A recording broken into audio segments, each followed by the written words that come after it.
Welcome back to part 2 of our conversation with Dr. Mary Claire Haver, the go-to expert on all things menopause. If you missed part 1, Dr. Haver covered everything from the early signs of perimenopause to the essential do's and don'ts of hormone replacement therapy. Today, we're diving straight into Dr. Haver's strategies for managing menopause symptoms.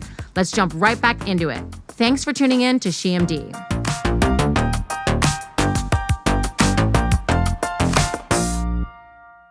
This podcast is for educational and entertainment purposes only. It is not intended as a substitute for a physician's medical advice. You should regularly consult your medical provider in matters relating to your own health. So I just want to make that very clear to our listeners that bioidentical, there's still pharmacists working on these formulations, and you really need to talk to a physician before using them. Yes, and some compounded pharmacies are not as good as others. So that's also really important. So the nice thing about, when the testing is done, it's interesting. The FDA got so concerned over this compounded bioidentical stuff. They went to the top 12 compounding labs, including BioT, and they tested the products. They went into secret shoppers, ordered a bunch of stuff, then ran it through the testing. There was a 34% discordance in what they said was in the product and what was actually in it. And then when you do FDA, they have to test them regularly. That's part of why you get an FDA seal of approval. And they're 2%. So, now again, I don't have a great option for women who need testosterone. So I have a couple of local compounders that I trust that, I know are going to, they know I'm coming after them if they mess it up. And but there's just more room for error in compounding. Just like you, when I want to start patients on hormone replacement, I start them on estradiol patch because I want to bypass the risk of blood clot. There's more increased risk of blood clot if you take estrogen as a pill form. But the progesterone, like you said, micronized progesterone is very safe.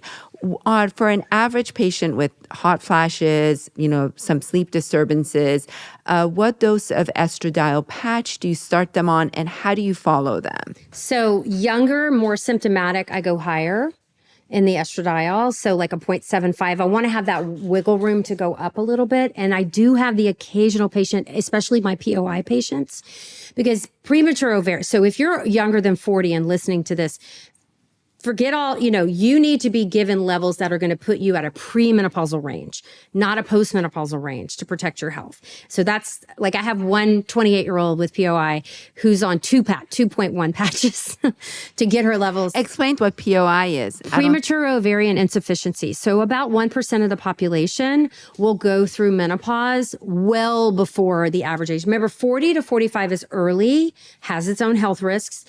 Before 40 is usually something to do with autoimmune disease and inflammation. And so we really have to be very, very vigilant with those patients to protect them from stroke, diabetes, osteoporosis, and all the, things that we are at risk for, but we had 20 extra years of estrogen on board to protect us. How do you know if you are taking too much estrogen? So typically, your hot flashes go away, but then now you're having 50% of people on the patch. The one thing about the patch is you have more breakthrough bleeding, which is annoying. It's a nuisance. It does not mean anything is wrong with you, but higher estrogen levels tend to give you more breakthrough bleeding. Most of it resolves on its own. We don't start a workup until it happens for 6 months. It does not mean anything is wrong. It's just an annoying side effect. So more likely with higher estrogen, breast tenderness, headaches, just kind of feeling a lot of gut, sometimes bloating. And so we'll back off on the estrogen a little bit. For bleeding, sometimes you can just increase the progesterone and that'll take care of the bleeding. So again, it's a little bit of an art and a science. So I'm somebody that if I take a vitamin, I think, well, if I'm supposed to take 50 milligrams, maybe I'm going to take 200 milligrams. So you don't want to do that. I may want to put on like 5 patches on. I mean, can you give yourself cancer by putting on too many patches of You definitely hormones? can give yourself, a lot of breast tenderness, maybe some headaches, some gut disturbances if you trip in a vat of estrogen cream or something, and or to put too many patches on. Okay. I just want to also tell you, don't put too many patches on. So one way I follow my patients, I always do a pelvic ultrasound once a year on all my postmenopausal women. You want the endometrial echo complex or the lining inside the uterus to be less than 4 millimeters. Sometimes I see these patients who are either on unopposed estrogen or they're not taking their progesterone regularly, and I can immediately tell by looking at the lining of their uterus. I just want to clarify one thing for our listeners. When you first start hormone replacement therapy, it is normal to have irregular bleeding. I usually might give them about 4 to 6 months. But if you're a postmenopausal woman and you've been on hormone replacement for more than few months and you have breakthrough bleeding, onset, you need to see a doctor, because we still need to do a biopsy of the lining of the uterus to make sure you don't have atypical cells. I want to make sure that our listeners don't think just bleeding is always normal with hormone replacement. It is normal when you first start, but after that, if it becomes, if you start bleeding, we call it postmenopausal bleeding, and it needs to be evaluated by a gynecologist. So I tell my patients, any bleeding, I want to know, especially if she's postmenopausal and has not bled for a year. I may give you, I have a whole sheet on this, let me know so we can document it, but, be reassured X, Y, and Z, but you always need to let us know. I have a few questions from our listeners for you. Do you prescribe Loestrin to perimenopausal women or transdermal HRT? Do you ever prescribe Loestrin? Yes, to both. So if the patient needs contraception, so if she's perimenopausal, she can still get pregnant, okay? And if she doesn't want to be pregnant and is looking for contraception, this is a conversation we have. Remember, the biggest difference between birth control pills were developed to stop ovulation, so you don't get pregnant. Menopause hormone therapy was developed to stop a hot flash. And the biggest difference between the two is dose.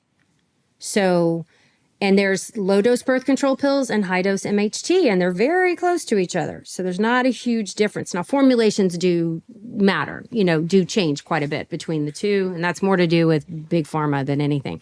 But so low Loestrin, a patient needs contraception, or she's having dysfunctional uterine bleeding and we worked her up and everything's normal and we need to control this bleeding, this may be a good option for her. We have lots of options. We're going to talk about IUDs and different things. But for a lot of patients, this going higher dose and we suppress her ovulation. She's having acne or signs of high androgen. Suppressing ovulation can be really handy here in these last few months to get her through till the finish line, till full menopause. So occasionally, yes, but I'm also using menopause hormone therapy dosages in perimenopause as well. It really just depends on the patient and her symptom profile. I want to add one thing. So low estrogen, for our listeners, is a birth control pill. You can use Loestrin for a young woman. You can use it for perimenopausal women. When we get close to menopause, our periods start becoming irregular, as she was explaining. And by starting someone on a birth control pill, you can regulate their period. And like she explained, if they have acne, hair loss, all of that, you can use these birth controls to treat their symptoms. I always describe menopause to my patients like crossing a river. You can either pull your pants up and just go straight into the river. You get tossed from one side to the other until you get to the other side.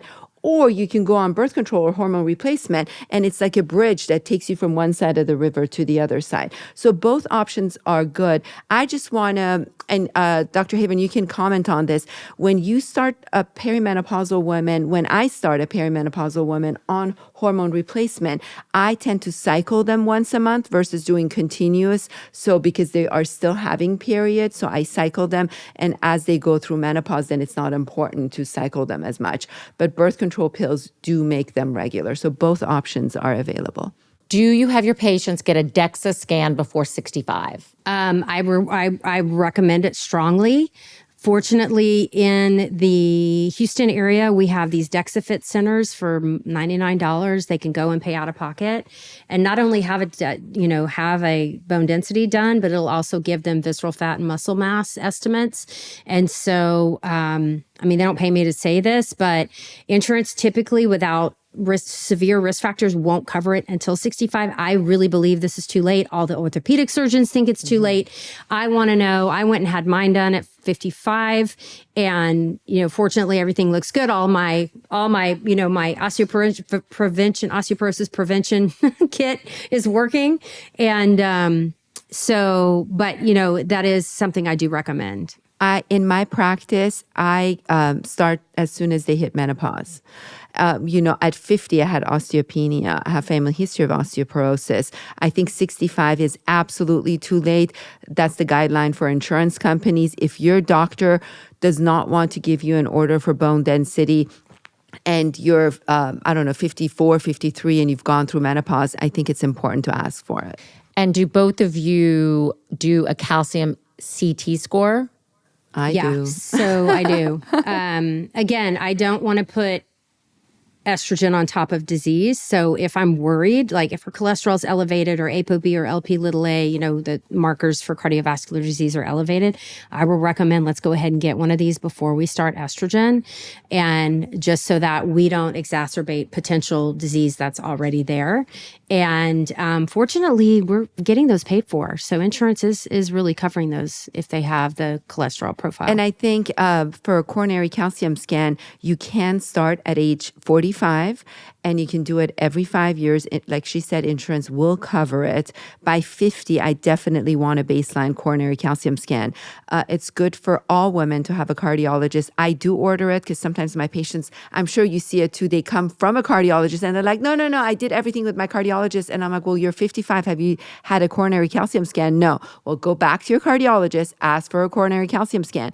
Coronary calcium scans are a CT scan of the heart, and they basically predict your risk of heart attack for the next 5 years. So it's important. I have my patients get a baseline at 45, but then again, I tend to be on the more aggressive side of the spectrum when it comes to screening. But definitely by 50, they should have a baseline coronary calcium scan. And Dr. Haver, what supplements do you recommend to women that are perimenopause and menopausal, and are they different? So no, they're not different. Good health is good health. And so of my patient population, I get a vitamin D on everyone. 80% are horribly deficient, like not just low. I mean, they're like, no. And so I recommend 4,000 IUs of vitamin D as a daily maintenance level. If I need to give them prescription strength, if they come in really low, we'll do that for 12 weeks, then go into maintenance and recheck in a few months. Like myself, I have to once a year, once every 2 years, take the prescription strength because I just dwindle down over time despite my best efforts. I am recommending fiber. So I have my patients track their fiber intake. And the average fiber intake in the U.S. for women is about 12 grams per day, and we need at least 25 for optimum health. And so I'll recommend a fiber, get your fiber from food, supplement if you can't get it, if you have intolerances or whatever. I am recommending collagen, especially if she's osteopenic. There's a specific collagen called Fortibone that was studied looking at improving bone density over it took 5 years, but that's how fast bones grow. So and then I do a deep dive. I do an iron study. I'm looking for nutritional markers in my blood work with my patients. What I'm not doing a lot of is hormones because I believe her. And so I don't need to prove that she's menopausal. Can you explain, especially having had breast cancer, for breast cancer prevention, we want the vitamin D levels to be above 65. Above 60, yeah. 60, 65, yeah. For a lot of women, they show up with vitamin D's 8, 10, 12. So can you please explain to them the prescription vitamin D that we use? So prescription vitamin D, it's a vitamin D3, and it is 50,000 typically is what we'll prescribe. You want to take that once a week. Now, in the days you're not taking that 50,000, you can take your 4,000 daily dose. It's just a really hard nutrient to get through food. It's fatty fish, but just most Americans don't eat a ton of that. And mushrooms has quite a bit, unless you're eating like a pound of mushrooms a day, it's really hard. And we're protecting our skin, rightly so, from the sun. The more pigmented you are, the less chance the sun has a chance to penetrate and create that natural vitamin D. So we see low vitamin D levels in women of color, much more than, way more than Caucasian too, but, I'm especially vigilant with my patients who are women of color. And what about hair loss? What do you recommend to women that are suffering for hair loss? Sure. So I'm checking iron levels. I'm checking nutrition. So shoring up any nutritional deficiencies, vitamin D, et cetera. Go over that with us. Go over those supplements one by one. So for hair. Mm-hmm. So yes. I usually start with minoxidil. So if it's obviously male pattern baldness, we're doing anti-androgens, and then I'm doing minoxidil. I used to exclusively recommend the topical minoxidil, but now I'm moved into oral minoxidil. I used topical minoxidil for years, but it just got so hard. The hair math of what day was I going to wash it, and I have to do the minoxidil and wash it out, and it has to be clean to put the color because I have gray hair. It was just became this math I couldn't do anymore. And then one of my derm friends was like, why don't you do an oral? You just don't have to think about it. And I was like, oh. And so now I'm recommending oral minoxidil for my patients with female pattern baldness or just generalized genetic hair loss. Do you start at 0.5 or do you start them at 2.5? So I take the lowest prescription strength is 2.5 and I have them cut it in half to start. So minoxidil also, red light therapy can be really helpful. Those machines can be a little bit pricey. But saving to invest in that, it improves the blood flow to the area and improves the health of the scalp, which will improve the hair growth typically. Different dermatologists are doing stuff with PRP injections in the head, again, improving the health of the scalp overall, decreasing inflammation. Certainly, a visit to a dermatologist to get a workup for this is warranted, especially if you have patchy hair loss. That could be an infection. I have a 45-minute YouTube video on this because it is so complicated and nuanced. We'll link to that too. But do you ever prescribe dutasteride if minoxidil fails? So I haven't gotten to that yet. Sometimes I'll do an anti-androgen, if it's obvious that it's, they're coming in off of a pellet and they're at 400 and 500, like you said, I'll do that. But typically, if we just let that pellet ride out, and they're postmenopausal, perimenopause is when we can see a lot of the new onset high, and their testosterone levels are normal, but the free testosterone is higher because the SHBG is lower. That tends to kind of level out postmenopause. But most of my patients do pretty well. I've done it in one patient who was just absolutely resistant, but I was like, at this point, we need to see a dermatologist. I want to make sure you're getting worked up properly. And going back to hair loss, which blood levels do you check for patients with hair loss? Well, I'm doing, CBC, CMP of vitamin D. Iron, you mentioned. Full iron studies, yeah. Ferritin, transferrin. That's a sneaky one that will get in there. And then sometimes just inflammation. And so I'm sending, high sensitivity C-reactive protein. Again, they're non-specific, but it just lets me know something's happening, though I don't know the exact cause. And so I always kind of, if their general inflammation levels are high, we're going nutrition first, fiber, anti-inflammatory, packing foods, leafy greens, legumes, seeds, nuts, grains, whole grains, if they can tolerate them, and working with nutrition first to see if we can bring those levels down. And then hormone therapy, it just really works. And you mentioned gut health and how that changes during what do you do? A postbiotic, a prebiotic? What do you recommend? So remember, in the health of the gut, the prebiotic is soluble fiber. So we're doing fiber supplements. We're doing lots of fiber-rich foods. That usually takes care of that. You don't, if you think about how big fiber molecules are, the little bit of prebiotic they put in a pill is not enough. So, that's we need 35 grams really of fiber per day, for optimum health. 25 is kind of the cutoff for before that you're deficient. And so if there's half a gram in a little pill, that's, with your probiotic. Now, probiotics are the actual microbe, right? Lactobacillus and Actinomyces, lots of species in there. And so I do recommend for most women, there's some great studies done in menopausal women who are obese with hypertension of just adding a probiotic, usually in the Lactobacillus species seems to really help with their gut health and lower their blood pressure and decrease the risk of visceral fat. So I tell my patients, listen, if you're getting something rich naturally in probiotics every day, like yogurt, kimchi, miso, you're probably okay, getting that through food. Most of your nutrients should come from food.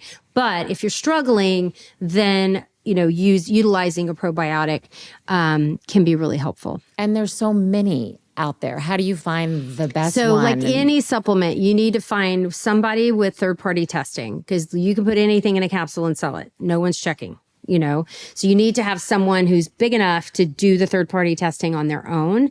When we're looking for a probiotic, I'm like, billions is better. The more the better, because we lose a lot in the digestive process. So to get enough live ones to hit the gut is going to take like 1 billion to start with. And then you want to get one that's kind of varied. The female gut microbiome is really diverse. So just doing 1 or 2 species is probably not enough. You want to get one that has multiple species in it. What do you think about metformin? Well, if you have, that's a double-edged sword. Metformin as a preventative measure. Yes. I haven't seen, it has its own complications. There's problems with metformin if you're not careful. If you are pre-diabetic though, so if you are wearing a glucose monitor, if you've had your HOMA-IR score, that's another thing I check is the HOMA-IR score. So it's looking at a ratio of your fasting insulin and your fasting glucose level. So if their HOMA-IR score is elevated, we have a discussion around, well, first we start with nutrition. And if we can't get it under control, we start talking about metformin. Now, there's some studies done, but most of those people recommending it, they're not studying women. And they're looking at studies done on 25-year-old male athletes. And so I'm very protective of our population. And I'm really, really diving into the studies that are done on women and showing health in women. I mean, one of the most dramatic examples of this is the data on statins. So a woman flips over 200 and a doctor rushes to put her on a statin and claiming, statins have never been shown to decrease the risk of a primary heart attack in women, only in men. Yet we recommend it to women all the time. And I'm like, not to say that if you have familial hypercholesterolemia or some other kind of really, just the woman who has a menopausal elevation in cholesterol, which we see in 80% of patients, by the way, and not addressing that through other means. First, actual bile acid sequestrants, the old medications we used to use, are probably better for women at primary prevention of a heart attack than a statin. Can you talk to us about sleep? I know we touched on progesterone helping women go to sleep. What else do you prescribe if someone does not want to take progesterone or can't take progesterone? So we really start with sleep hygiene, being very focused on the temperature, all the things we know from the sleep medicine specialist, the temperature of the room, limiting the stimulus before, limiting stimulants you would take before bed, really prioritizing your sleep environment, the sleep time, turning off the phone, not having that blue light stimulation before you go to bed.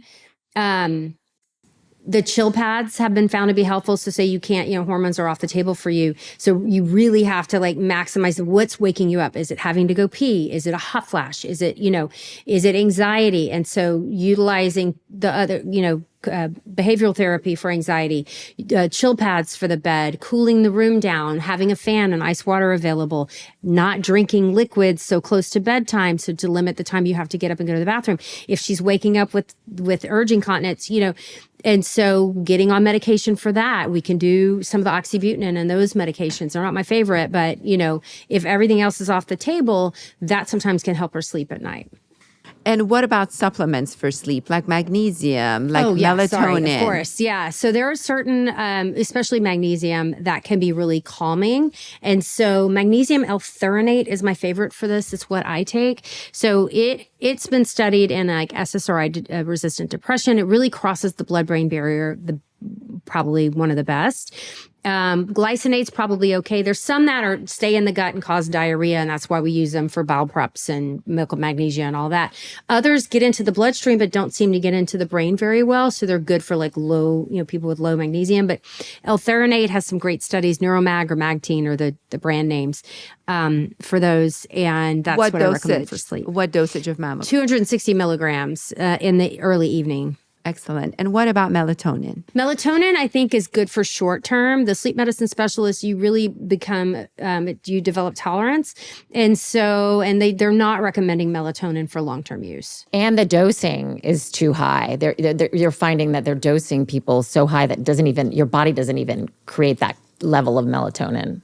What do you tell women who come to your office and ask you for Ambien? really, really special cases. And so, I have had to get people off of Ambien from being addiction. It's a benzodiazepine and you develop tolerance. Certainly if she came in with some horrific event, or my husband who worked overseas, at a 12-hour time difference, would use it on the shift changes. So he worked 30 on, 30 off. So he'd use it for a day or two to help shift his clock. That's why Ambien was developed, was for astronauts to get in their different time zones, right? And so, but no one is recommending long-term use of benzodiazepines for anything. Short-term use, fine. It's something to help you through a difficult time, or but long-term use, absolutely not. What about trazodone?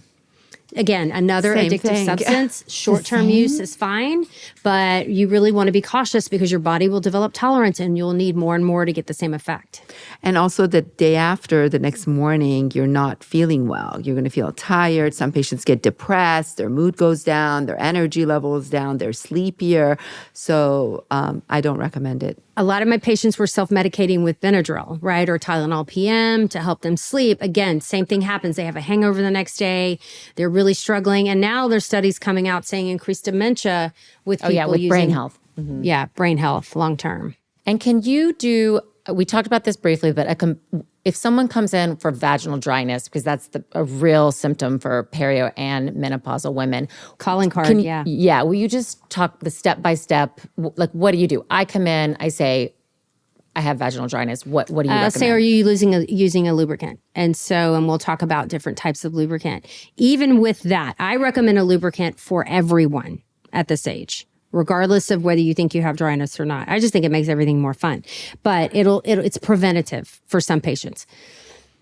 If she comes in with a complaint, again, this is something I screen for before they hit the door, immediate discussion around vaginal estrogen. Now, if she doesn't, if it scares her, or, she doesn't want to do estrogen for whatever reason, we have a couple of options. So there's an oral osfamethine that you can take.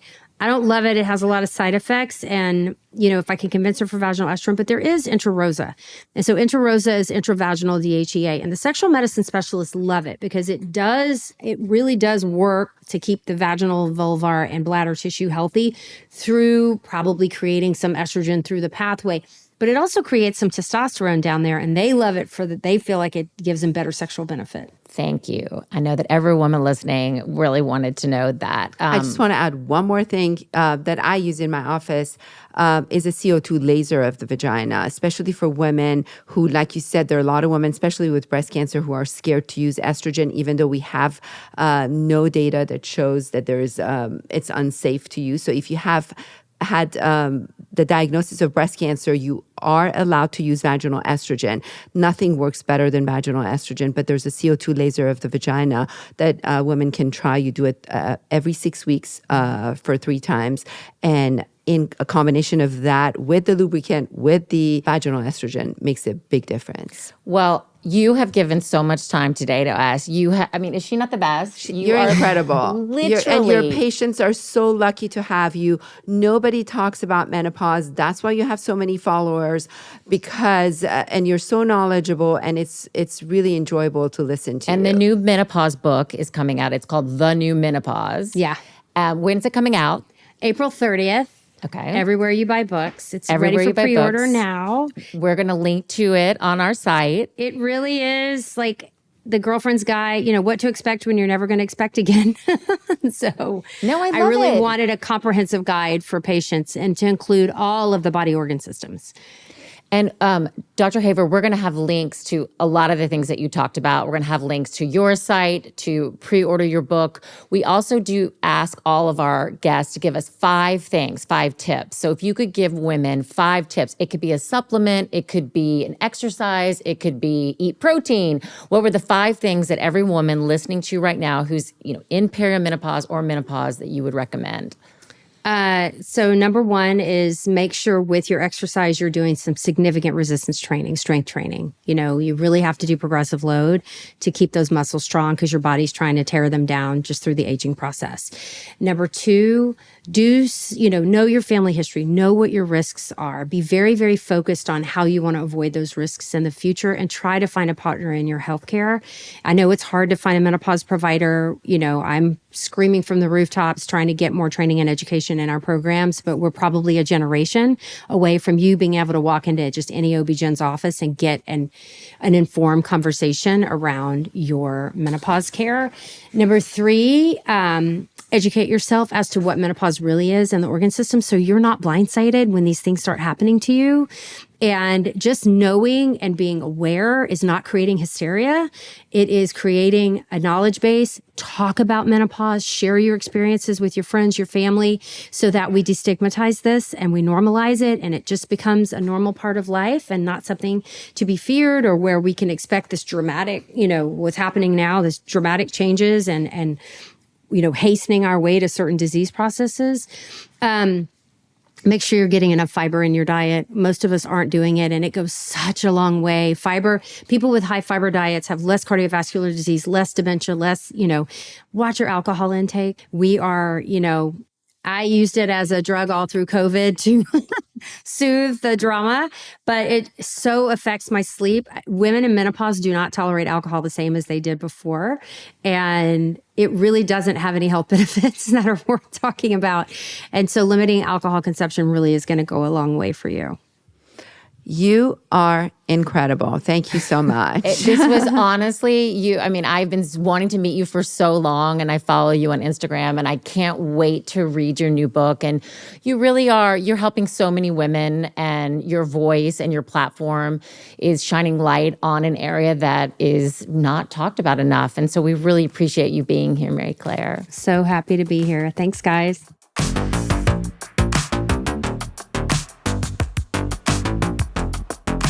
And remember, if you want to be your own health advocate, a good place to start is by following us on social media at SHEMD Podcast, and by subscribing to our show on YouTube or wherever you get your podcasts. If you want to own your own health, check out Dr. Haver's tips on our website, shemdpodcast.com. We'll see you next time on SHEMD.